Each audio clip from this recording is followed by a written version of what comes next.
When the Passover meal and the cleaning of the dishes in the room had begun, Jesus stopped and got our attention.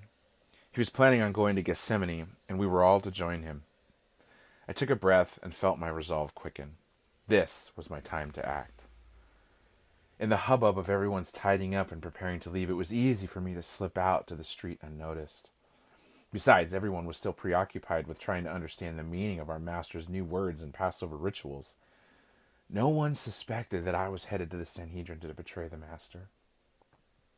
As I left their company, I took a deep breath of the cool night air, but my chest still felt heavy. Bent on my destination, I didn't stop to think about why I was hurried through the quiet streets. When I arrived at the dwelling of the high priest, the doorkeeper recognized me and ushered me in immediately. The elders were still gathered after having finished their Passover meal. They were eager to hear my news, and their eyes glittered as I told them of Jesus' plan to go to Gethsemane. Yes, the Passover crowds could turn on them if they found out about Jesus' arrest, but the threat of Jesus to their well-controlled religious world now forced their hand. The risk was worth the taking. As for me, I was eager to see Jesus surprise them. He wouldn't stay in a cage long. He would rise up and show them his true power once and for all. I was so certain of it. "This is ideal," one of the elders exclaimed. I understood his thinking.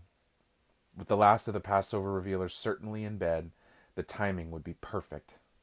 And because Gethsemane was outside the city walls, they could arrest Jesus with little risk of the crowds finding out.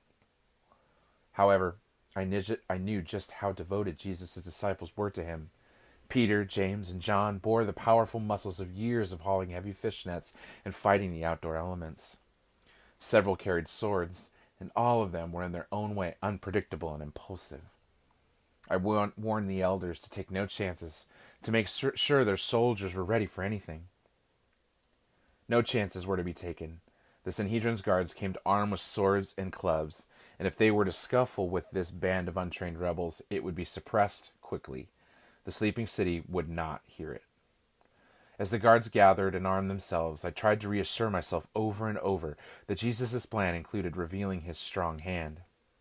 He would be glad I set the stage for his victorious revolution. Right? I thought I knew better than he how things should unfold.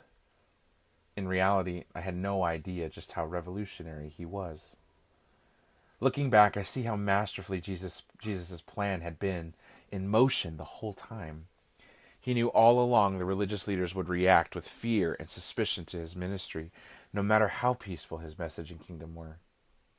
My greed or self-deceit had been more than apparent to him, but he never stepped in to intervene. This all became clear too late. Don't make the same mistake as I did, friends. Reframe the way you look at the Master and at all the characters of this Calvary story. Can you now see that it was us, his betrayers, his jailers and torturers, his prosecutors and executioners, who by our actions should have been being tried, judged, and justly condemned? Jesus, the Lamb of God and Son of Man, he was the only true innocent one. It would be easy to conclude that Jesus lost all control of his life when he was arrested, but don't believe that for a minute. The Sanhedrin finding Jesus ready and waiting for them in the garden was no accident. It was the next step in his unlikely plan to bring salvation to the world.